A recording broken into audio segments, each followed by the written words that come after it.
The high I get from a great deal. Anyone else? Deals for days and a show. New Day Northwest starts right now. It's a new day. Now, from the Virginia Mason Franciscan Health Studio at King 5 in downtown Seattle, this is New Day Northwest. Good morning and welcome to New Day Northwest. I'm Kelly Hansen. Looking great doesn't have to break the bank, and this morning we're proving it. If your beauty routine feels a little stale, this is the perfect moment to refresh it without spending much at all. Content creator Jodi Mannes is here with a few favorite affordable beauty finds, and every single one is under $10. Yes. Jodi, $10? $10, and they're quality. So it's not just $10 and no good, it's quality. So I'm so excited about this because no one wants to, the price of gas, we need to save where we can. You still need to buy beauty, right? So absolutely. Put some extra pennies in your pocket and get good quality products. Is this all stuff that you can get online, in the drugstore? Where can I find a lot of this? Yes, and yes. Yes, you can get it all online, which is one of the things I really thought about as I was doing this, is it has to be quality, it has to last all day, and you have to be able to order it so that you can get it online without shopping all over to find the right shade for you. Right. Just one and done. I know, and something that is always in my cart that I'm getting a lot is dry shampoo.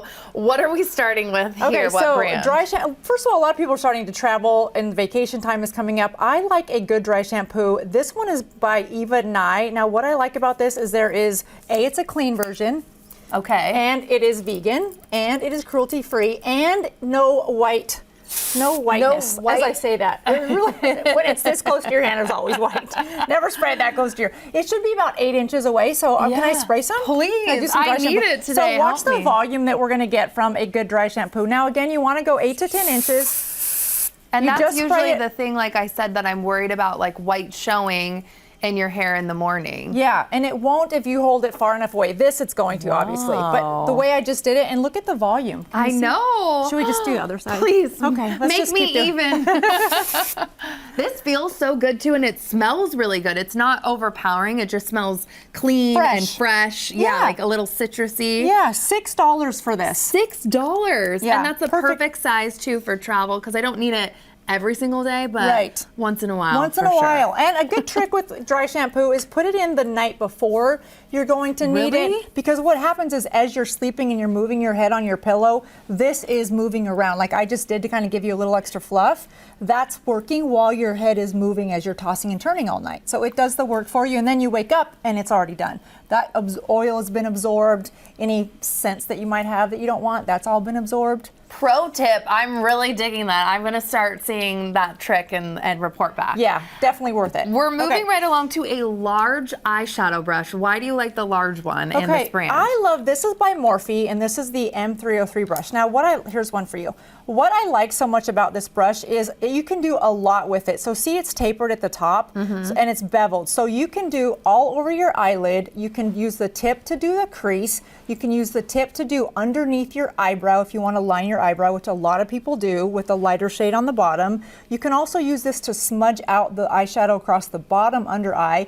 You can also use this if you like a powder highlight and you don't want a big streak across your cheek. This just is a nice, perfect size to give you a highlight at the high point. This is such a multi-use brush. They did a great job with this. So this is a brush that I use all the time for a lot of different things, and it's like $6, $8. That's what I was gonna ask. So, okay, and then how's this feel? It feels so soft. Okay, but it's firm, so it actually can. The placement will work where you want it to. Is that what you're looking for? Yeah, the bristles are dense. It's not light and airy. Now, if you want more control and more density with the shades, then hold your brush closer here, and you're really gonna pound in a lot of color.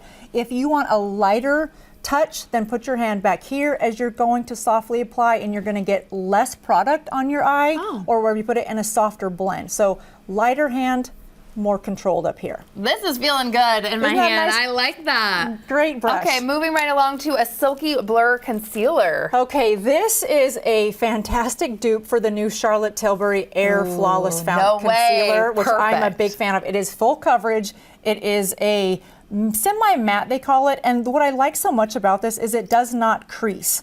So it has a doe foot applicator at a nice angle, so it goes nice on your cheeks, under your eye area, or you can put on the back of your hand, use a brush just like this, and then apply that concealer underneath. Now, because of the price point of these and how long these last, you can use it to brighten under the eye. You can also go a little bit darker for your contour, for your blush. So because of the price point, you can pick up different shades and you are good to go. Ooh, I like it. And that's perfect with the price point to have multiple there. Yes. Moving right along to a liquid eyeshadow. Okay, these are a good dupe for the Armani liquid eyeshadows and Makeup by say Mario. less. So Armani? good, yes. So these they come in, I think, 8 shades. So I don't have all of them here, but these don't crease. Kelly, when I tell you, and I've got these on today, I've got this one on the lid, and then I've got this one kind of up in the crease, blended out a little bit. No creasing, so nice, and they last 8 hours. And you don't need a primer underneath these. Comes with a doe foot applicator.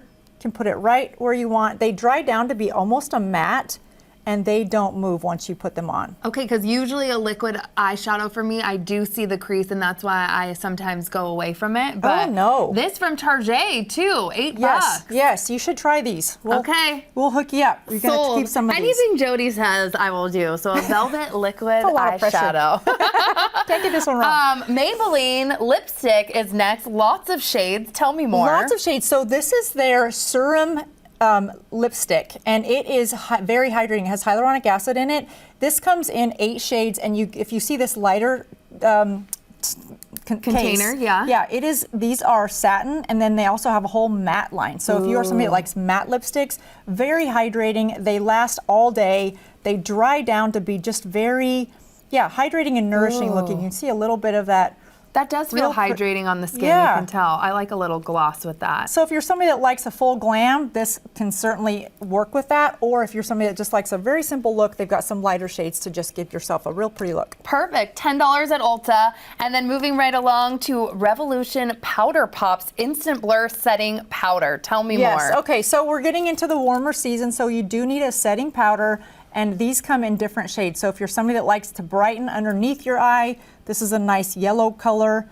It comes with pink if you have if you're a lighter tone or more of an ivory tone. But these go on really soft. Again, you can go back to this size of brush.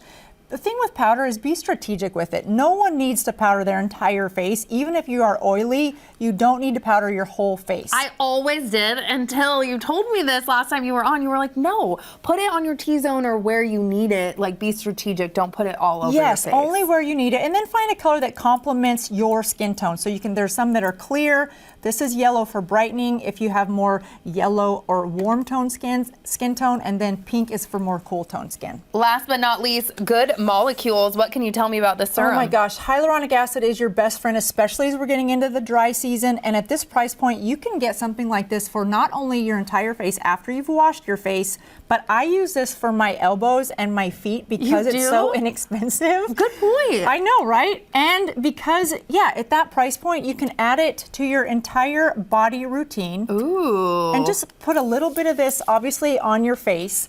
When? Like in the morning, at night, in the morning everywhere? and night, yeah. Especially if you're going to you have an all-day event. Wow, that feels incredible. Hydrating, yeah, and then put it on your feet before you go out with flip-flops. Never want flip-flops without doing something. That's a great idea. Oh, wow. This is so amazing. Again, every single one of these under $10. You can get online. You can check out your favorite drugstore, Target, Ulta, all of it. Amazing. Jodi, thank you for being here for all of these tips. You're welcome. Always happy to be here. And coming up next, from makeup to fashion, next we're meeting the founder of Africa Fashion Week. She shows off some fabulous designs and tells us all about her powerful work to support communities thousands of miles away in Africa. And then I'm in the kitchen with Angela from CIBO. We're making classic Italian aperitivos, light snacks, and sips for a perfect afternoon. Celebrating fashion and culture while also helping those in need thousands of miles away. That's the mission of Africa Fashion Week Seattle, returning for its 6th year in May. And here to share more details and give us a preview of some designs is Africa Fashion Week founder and executive producer Zainab K. Traverso. Thank you so much for being here. Thank you for having me, Kelly. Yes, you look stunning. Thank you. That needs to immediately be said. Please tell us about Africa Fashion Week and why you founded it here in Seattle. Thank you for that question. So Africa Fashion Week, we founded it in 2019. I'm originally from Senegal, West Africa. I came here in 2011, no English, just came here for better life. My dad brought me, and I love fashion since back home. And then when I'm not at school, I will go to Seattle, Bellevue, Tacoma, attending fashion shows, and I wouldn't see the representation of African fabric, African fashion. I'm like, maybe we can do something about that. So that's when I started doing my research. I was looking up I want to host a show showcasing the African culture and fashion and cuisine. And then I saw there is Africa Fashion Week London, Africa Fashion Week New York, Africa Fashion Week Vancouver, Canada, LA. I'm like, why not Africa Fashion Week Seattle? Exactly, why not? Yes. And that's how Africa Fashion Week came about. We hosted it in 2019 at the Red Lion in Bellevue. After that, I'm like, you know what?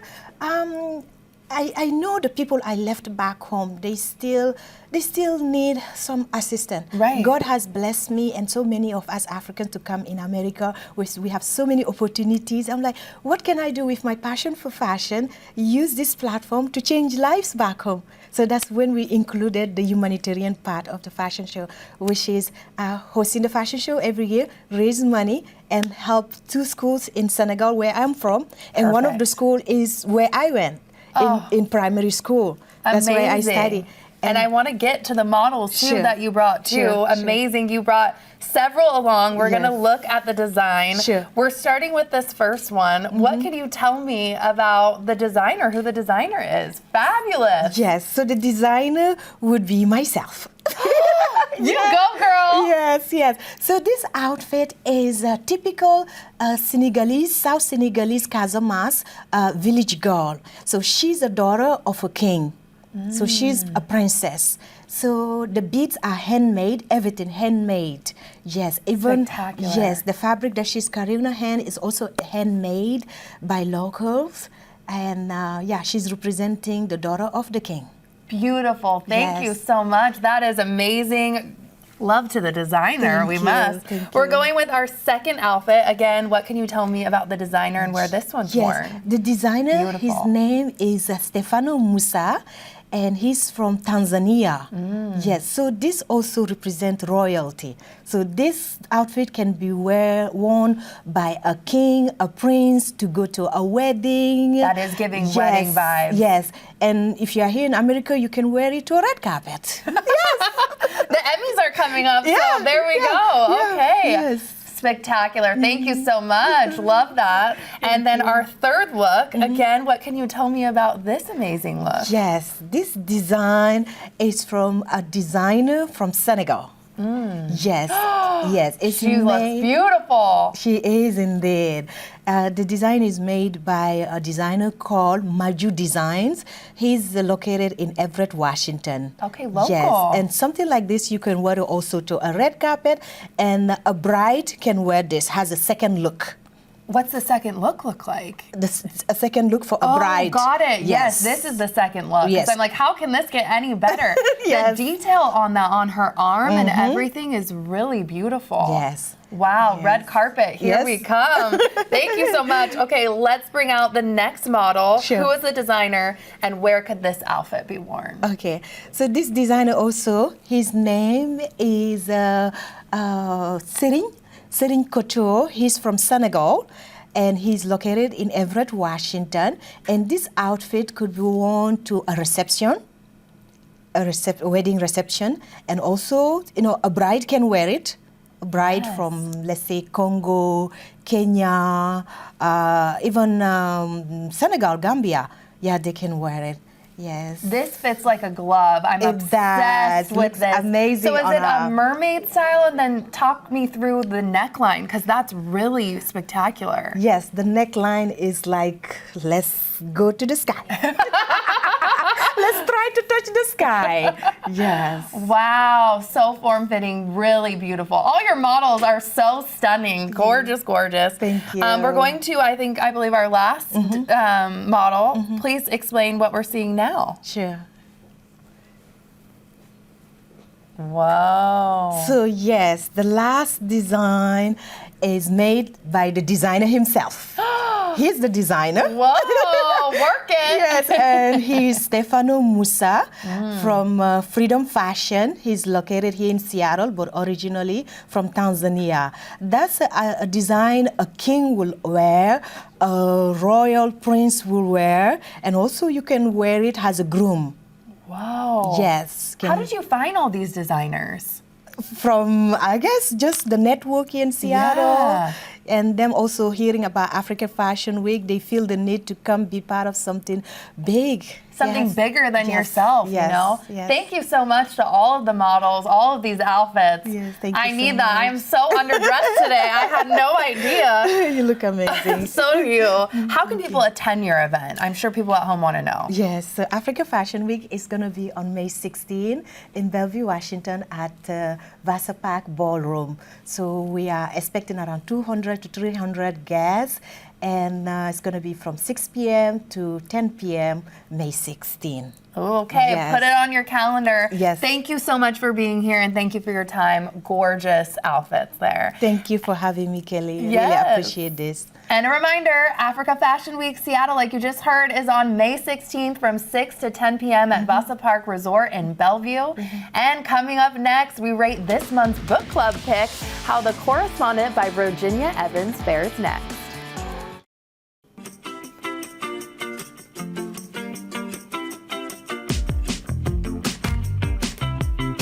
It's time now for Kelly's Book Club, and we check in every single month to debrief the latest choice. This month's pick, The Correspondent by Virginia Evans. The novel was getting a lot of love online, so I picked this one for my fellow readers. It follows Sybil, a retired lawyer, as she writes letters for correspondence to friends and family. And the book begins after her 73rd birthday and as she loses her eyesight. The narrative is told through letters from family, famous writers, and someone in her past that forces her to examine one of the most painful periods in her life. It's about the wisdom of old age and the mistakes and acts of kindness that occur during a lifetime. And here to rate and discuss the book, like we always do, my friends and fellow book club members, Lauren Molinex and Michelle Bodman. Hi. Hi. So, as we always do, 1 through 10, we're going to rate the book. And here we go. Drum roll, please. Ta-da! Did you do? Whoa, Okay. you guys, this is my pick. I'm very shocked. I'm shocked by yours. Kelly and I traveled together this weekend, We and did. every time I'd like look over, she'd be holding the book, and she'd be like, "I can't get into it." I know. That's why it really came around for me, but I had a very hard time getting into this book. 40 pages in, I was like, I don't think I can do it. Like we talked about, it's all written through letters, and I think there was just a lot of characters and things to, and I had to look at dates to be like, when was this letter written? Like, where are we at here? And I just couldn't get into it. And then it hits a corner for me, and I love a sentimental book. I was crying. We were just in Mexico for a wedding, and I'm sitting at the pool, like, having a mental breakdown. So that's why it did rise to 8. But why 9s? I loved it because I felt like I was reading people's mail. Like it just like felt like very like I was like a sleuth, and I liked that part of it. I also felt like it was a very quick read because of that. I think I read it in a day, like on accident. But I loved it, the character development, everything like that. Yay, Michelle. Same for me, slow to get into. I finished it last night, but I was weeping, so I feel like my eyes are puffy today because it absolutely rocked me. I thought it was such a great book. And yeah, I think like connection throughout the lives, she comes to accept herself, like It was a feel good lot, for yeah. sure at the end, but a lot. Yeah. And it was really interesting, Sybil. She was a character I feel like I won't soon forget. Right. Did you guys see yourself in her at all? What was your favorite character?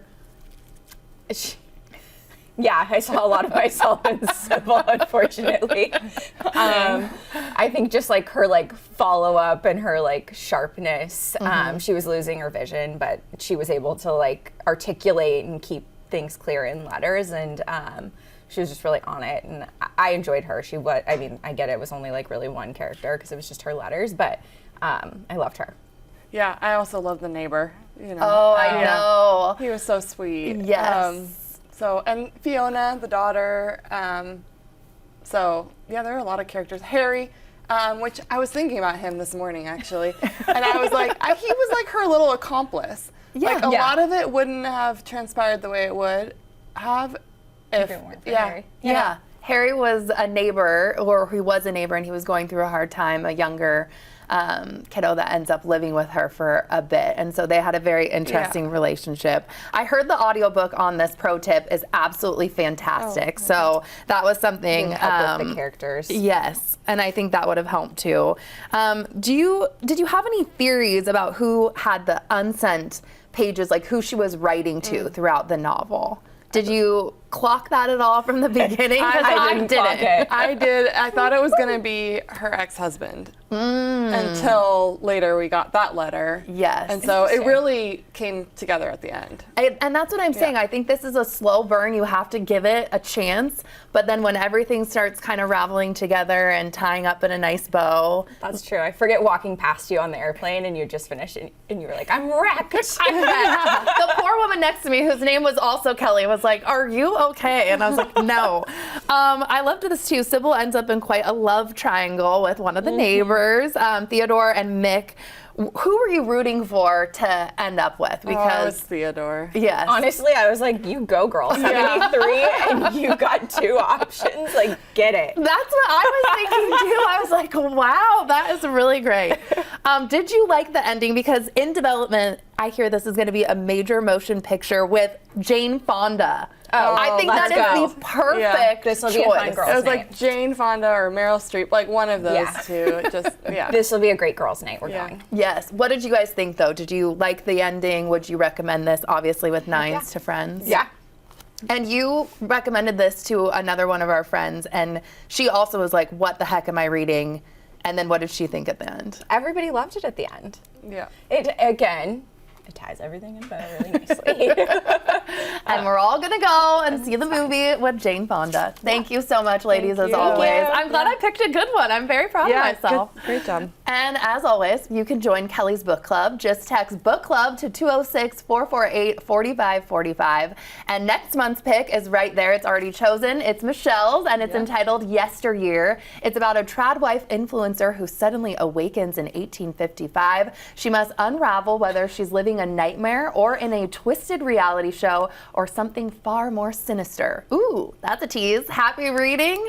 And if your weekends could use a few ideas of places to go and see, stay right here. When we come back, the fabulous Nancy Guppy will join me with the arts and entertainment guide you're looking for.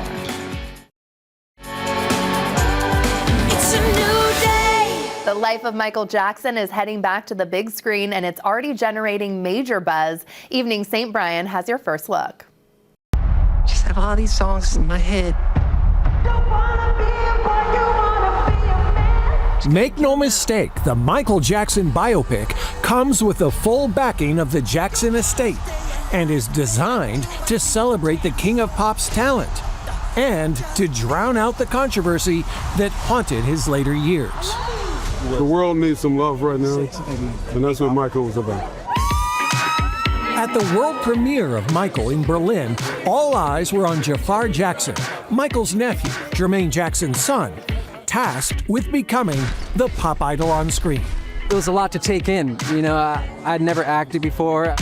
But Jafar spent 2 years learning everything from the iconic dance moves to the smallest mannerisms, day by day, becoming Michael.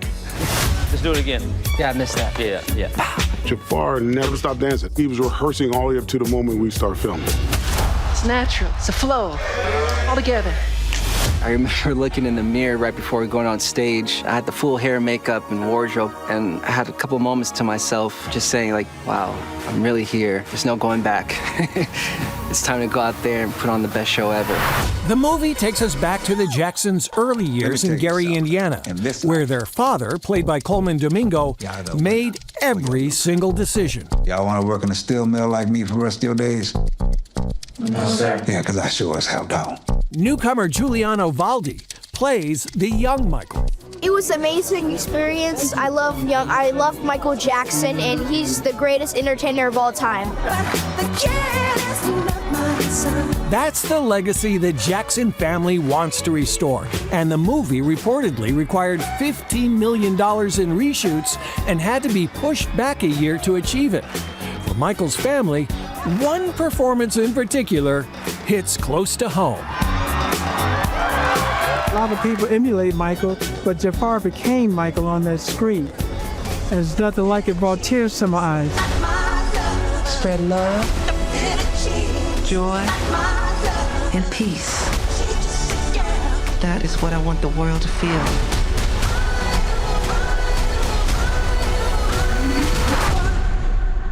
Magic. The music in that. Thanks, Saint. And now from a global icon to a dish that's iconic right here at home. You know Seattle didn't invent teriyaki, but we sure do claim it. And Aimee Rizzo from the Infatuation Seattle is here with their guide to the best teriyaki spots in town. Hello again, my friend. Hi, Kelly. Thanks for having me back. Oh my gosh, absolutely. You all are so plugged into the food scene, but remind everyone about Infatuation Seattle. Yes, so my job at the Infatuation is to provide restaurant recommendations for every situation. So my team and I, we're dining out multiple times per week. We don't accept comped meals. We book under fake names, and the goal is to equip the reader with the most honest and trustworthy opinion on where to eat and drink in Seattle. And so a big part of our job is identifying those restaurants that are perfect for certain situations. So birthday dinners, date night, etc. But another part of our job is to do these deep dives on cuisines and dishes, which brings us to teriyaki. Absolutely. What makes Seattle's teriyaki scene so special? I think that teriyaki is such an ultimate convenience food. It's fast, it is hearty. I'm no nutrition expert, but it's also a very well-balanced meal. Yeah. And there's really something for everyone. If you're vegetarian, there's tofu teriyaki. It's very kid-friendly.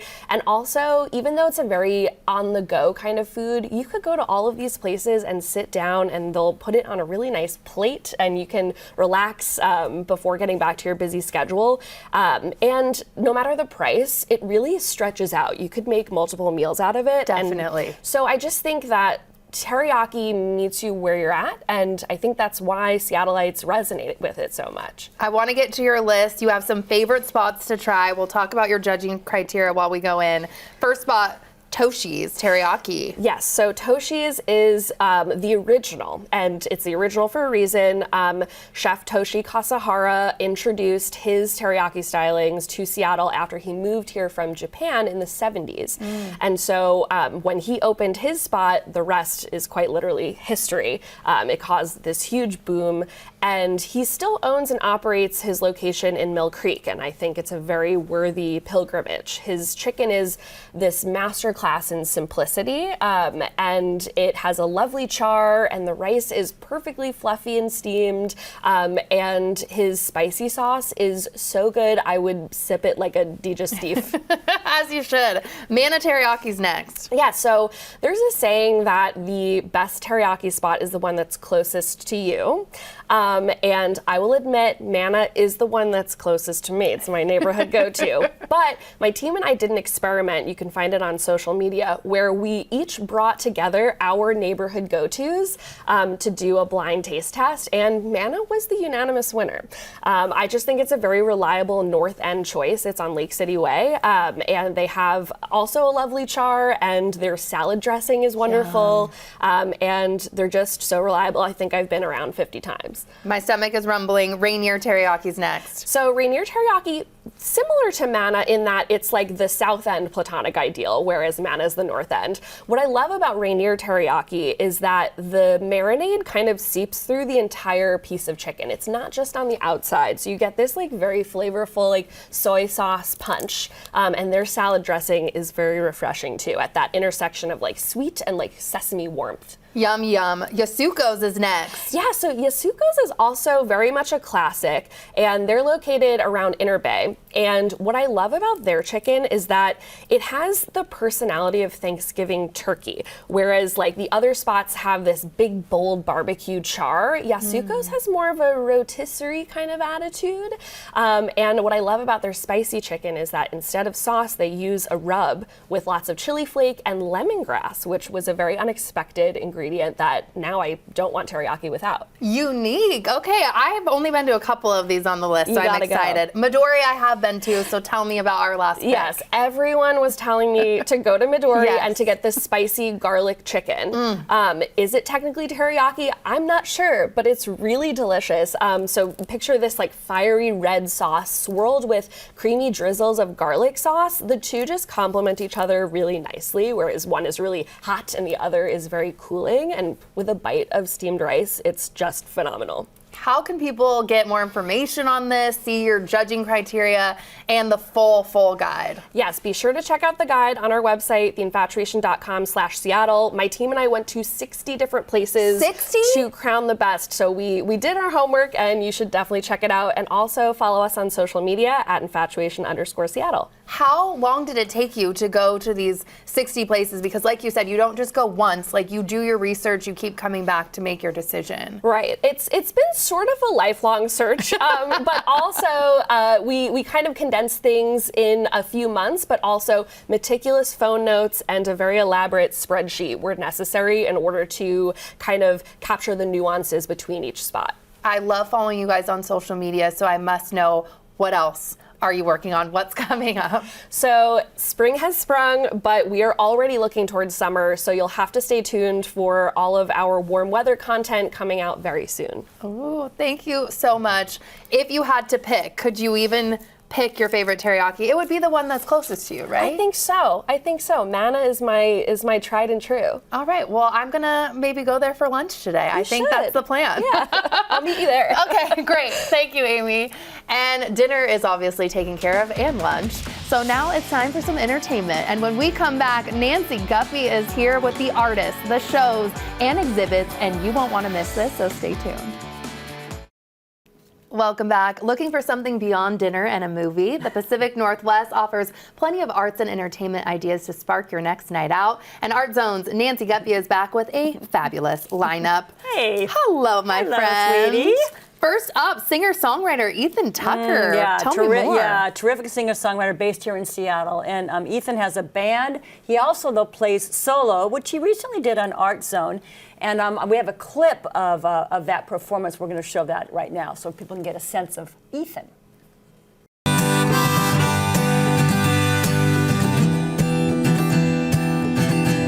And every moment's like a dream,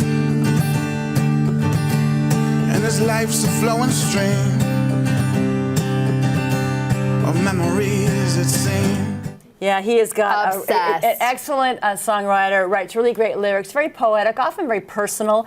He has a few shows coming up, including tonight at Taylor Station in Shelton, Washington. If you happen to be in that neighborhood, walk on in. Also, Ethan has one of his original songs, it's called High Time, featured in the Netflix series Ransom Canyon, which is a pretty darn big deal. I don't really know how that came about, but it did come about. So you can check him out on Ransom Canyon as well. So, and you go to his website and you can kind of keep up on all the stuff going on. But he's really good. I'm obsessed with that I show. have not seen it. Oh my gosh. I haven't seen it yet. It's really cute. Is it really good? It's kind of one of those like chick flicks, mindless in the background. I but like chick don't flicks, come at mindless. me. I love it. I like that. Ethan, new fan. Seattle Field Guide is next. Explore nature in the city, a hiking book. Yeah, so spring is upon us. What does that mean? It means getting off of the couch, really getting out into the great outdoors, and the timing for the perfect book, Seattle Field Guide, Explore Nature in the City. So, written by Maria Dolan and Catherine True, both really great local writers. The book features 38 beautiful nature-filled treks that highlight diverse destinations, beaches, forests, gardens, vistas, that kind of thing, along with information about terrain, accessibility, and special instructions on what to see where. Like there's a hike, it's number 12, and it's the Heron Colony, which is near the Ballard Locks on the Magnolia side. It's incredible. All these trees filled with all these heron nests and all these babies. Yeah, there they are right there. So Maria and Catherine are doing some really cool live events, including a talk and guided walk at the downtown Seattle Public Library May 2nd at 2, and a talk and walk at the Seward Park Audubon Center May 16th at 1 o'clock. Those are really fun things to do because you hear about the book and then you also go out with them and kind of see stuff. That is so that's cool fun. to have a guide there, Yes. because I tend to always go to the same ones. Rattlesnake, everything's on I'm repeat. very much of a repetitious Yes. girl, so that's a good Creature one. of habit. Yeah. Studio E Gallery in Georgetown is Yes. next. Now, Studio E is one of my favorite local galleries. They've partnered with the local nonprofit Forest for the Trees, and they've got a terrific pop-up exhibit. It's at Railspur, which is in Pioneer Square. So the exhibit is called Somewhere Right Now, and that refers to the idea of kind of pausing, taking a break to reflect on the, I guess they're calling it an unseen thread that connects us humans to place, to location, to nature, to each other. The show features 10 Studio E artists, and the work, I love this, it's large scale, because the bigness of a canvas, you kind of get lost in the image, you kind of get immersed in the image. I love that kind of thing when it's in your face, you know? Definitely. So it's a really cool show, and Somewhere Right Now it runs through May 21st. I love that one right there. Oh my Isn't it just great? I mean, goodness. it looks almost like a photo, but it's not. It's I've a never painting. been to Studio E Gallery Oh, in it's great. Georgetown. Do you Georgetown's a great little area. I love the neighborhood is so fantastic. many fun things to do down there. So that's a good one. Okay, documentary is next about KEXP DJ Kevin Cole. Yeah, so this is called Radio Heart, The Drive and Times of DJ Kevin Cole. Kevin, there he is a beloved radio legend. He did the afternoon drive show on KEXP for 25 years. He retired from that daily on-air show a few years ago, but very much still involved with the station and the music scene in general, very loved by all musicians. So we've got a little clip from the trailer. We're going to show that right now to kind of give a sense of this. Kevin Cole with you on the afternoon show. You've got the best mix of people. I mean, it is the top nightclub. Kevin would play a record and he'd kind of look over at me. Is this cool? You like this one? You're playing songs that people can't even dance to. Oh, this guy's pretty cool. Kevin did what he wanted. Revolution! Revolution Radio! We were basically silenced by our competition. Did you know KXP? Do you listen to KXP? We needed a champion. He opened up the music community so that it could truly be a global experience. Yeah, so Kevin, it's a really great story. Tells his professional story, but Kelly, as you know, more importantly, it tells Kevin's personal story, his struggles, which for me is always what's most compelling about the documentary. So Radio Heart, it officially debuts at this year's Seattle International Film Festival. They have 2 screenings. It's May 12th and 15th. Both of which will sell out. It's the Uptown on Lower Queen Anne, so I highly recommend getting on that as quickly as you can because they will sell out for sure. I love that theater. Yeah, Next up, super personal for you. It's a tribute to an artist and a friend of yours. Yes, it almost makes me cry to think about it. So Dave Bob was a really good friend, and he's a tremendous artist, and he passed away on April 9th. I'm sorry. Dave was a really wonderful watercolorist. He made really beautiful paintings. He had great affection for nature, people, animals. And I think his paintings reflect this reverence he had for life. Dave also had a really strong faith, and after he died, his good friend Kevin Henney wrote these wonderful words, which I want to read. Please. He said, the writer C.S. Lewis talks about this amazing thing that happens when we grow closer to God, that we actually become more and more our true selves. This miraculous dynamic that the closer we come to divine love, the more we become what we were created to be. We discover our unique selves. And I think those words really encapsulate Dave's essence. He knew who he was. He was his true self. And I feel so grateful to have known him and to have been friends with him. So he's missed. What a beautiful tribute. So really. authentic, genuine, and that work. Oh, his work is beautiful. Incredible. Yes, yeah. Yes. And so where can you see that again? Well, it's actually, there's no show for it, but when there is a show, I will let people know. Because there's I think there's 500 pieces, and his wife Lynn is kind of overseeing all that. So, yes, I will let you know. Please. Yeah. Okay. Thank you so much, Nancy, as always. Of course. And you can find Art Zone on Seattle 21 as well as streaming. And coming up, sip, snack, and savor the season with bright Italian flavors. CIBO's Angela Blanchard shares easy aperitivos perfect for the spring. Stay tuned. It's a new day. Spring is in the air, and so is aperitivo season, that magical moment when the day slows down, the glasses come out, and the flavors get bright and refreshing. Today, we're getting inspired with spring aperitivos that are perfect and easy for entertaining. And here to share is Angela Blanchard from CIBO Seattle. Welcome back. Thank you so much for having me yet again. Yes, last time you were here, you made the most delicious lemon ricotta linguine. I've made it several times. I love this at my house. I love this. I'm obsessed with it, so I was so excited when I saw you were coming back. Perfect. What do you love about aperitivos? Well, it's that moment right before you have dinner with your guests. And in Europe, you go out, you have an aperitivo, you get a cocktail, you get small bites, and you just relax. Enjoy the moment is what we're trying to showcase here today. Yes, and bring it here to America. We need this in our life. Exactly. What are we making today? Today we're going to make a simple tapenade, and it's literally just a handful of ingredients whipped into a food processor. And the beauty about this is that you can make it the day before, you can make it the morning of. It does not matter. The idea is make it when you have the time so you can enjoy your time with your guests. Oh. But I'm going to show you how fast and easy this one actually is. Okay, so if guests were coming right now, we can show you that. We can get it done. You could whip this up and no one would ever know. There you go. Okay, so we're going to start off with 1 jar of green tomatoes. Oh, those were green tomatoes. I mean, green tomatoes, green olives. I was like, what? I'm so sorry. No. And then we have just your black olives. And then we have pecorino. Oh, yum. Which I always love to add cheese to my tapenade. It just, it will make it like bite. creamy and a little bite, right? And that little saltiness, it's great. And then we're gonna add your tomato puree. Do you have a favorite one that you like to use? Okay, so this is what I always use. I love Muti products. Oh. The acidity is lower, it tastes amazing. It's Muti all the way for me. And it's sold in most grocery markets, and if not, you could probably find it on Amazon. Ooh, okay. I will trust you, Angela, with anything you say. It's amazing. And they also have ready-to-make pasta sauce. So if you also are in a bind, yes, their sauces during the are week, need a fantastic. quick weeknight dinner. Yeah. So we have some garlic in here.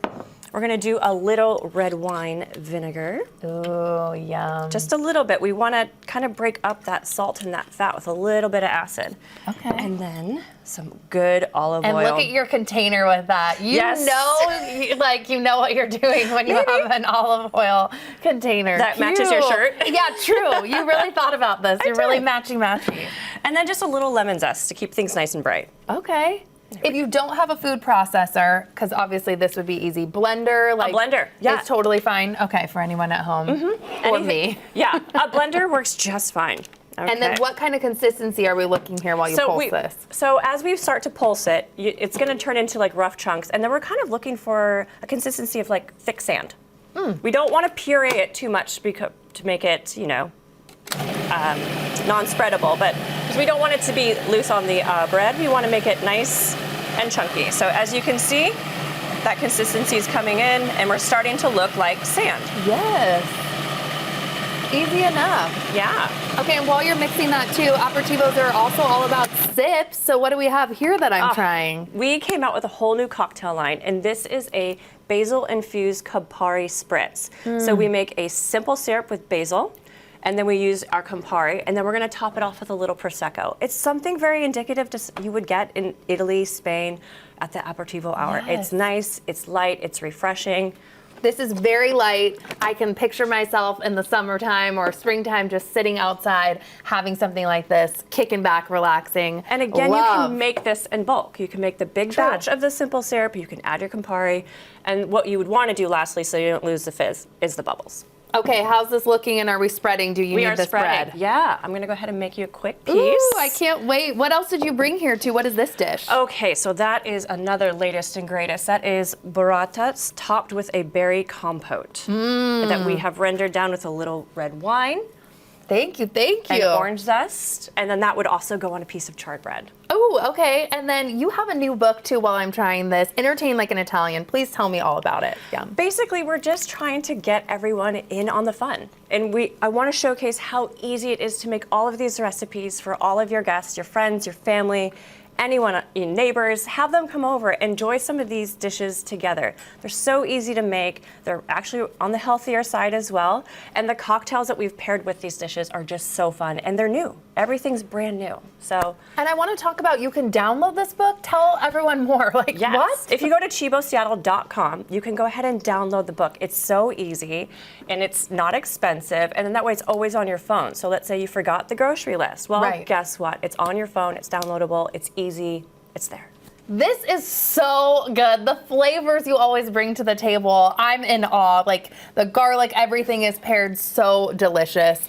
Tell me more too about what kind of questions you get from people, like when they're like sending in. Are they DMing you? What's happening? So yes, if you go to CIBO Seattle on Instagram and you bought the cookbook, you can ask me any question. Like if you have a food allergy, what can I use as a replacement? Great question about what products I use, and where I can find them. And I usually try to find the most cost-effective way as well. So it can range from a slew of different things, but I always invite the clients, contact me. Let me help you. You're not in this journey alone. Right. Because then that means that people maybe not want to cook. And I want them to cook. I want them back in the kitchen. So definitely. Find me, ask me any question. Even if it's about the cookbook, not about the cookbook, I'm always here to help. You are. I will attest to that. It's about building community. You also have CIBO steak dinners launching soon. Tell me more. I'm just going to keep eating.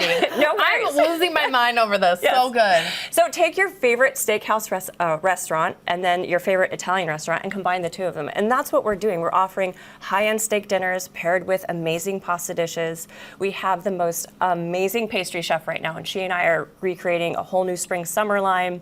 We come with cocktails. We come with wine. We come with caviar. We can take that really elevated experience and bring it into your home for you and your guests. Oh, sign me up. Birthday party idea is already, and this bread. I just need this. Thank you so much for being here as always. And thanks for spending time with us today. For more New Day fun, subscribe on YouTube and be sure to download King 5 Plus for free.